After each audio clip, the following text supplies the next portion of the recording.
আসসালামু আলাইকুম। আশা করি আপনারা সবাই ভালো আছেন।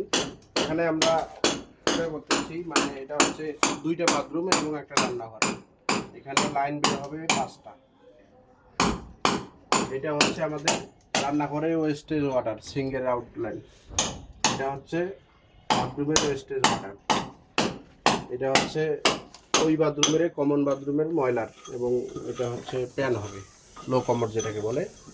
এটা হচ্ছে আর অ্যাটাচড বাথরুমের ওয়েস্টেজ ওয়াটার। এখানে আমাদের আর একটা পয়েন্ট বের হবে, সেটা হচ্ছে কমোডের লাইন, হাই কমোডের লাইন। আমরা এখানে 5টা লাইন বের করতেছি। আমাদের যে ময়লার লাইনটা হবে সেটা আমরা 6 ইঞ্চি ইউজ করব। অলরেডি পাশের ইউনিটের 6 ইঞ্চির টি ছাড়া আছে আমাদের, আগে আমরা কাজ করছিলাম এই বাসাটায়। টি ছাড়ছে, ওইটা থেকে ইন করে আমরা এই ময়লার লাইনটা টানবো। আর পানিটা দেখা যাচ্ছে এই ওনারা লাইন টানছে, এটা হচ্ছে ছাদের পানি নামানোর জন্য। অলরেডি এটা ড্রেনে চলে গেছে, সেখানে আমরা এই লাইনটা খুলে ফেলবো। পুরো লাইনটা দেখাচ্ছি আপনাদেরকে। এই লাইনটা ওরা মানে টেম্পোরারিভাবে রাখছে, সেটা আমরা খুলে ফেলবো। খুলে ফেলে আমরা পানির সাথে পানি কানেক্টেড করে দেবো, ময়লার সাথে ময়লা।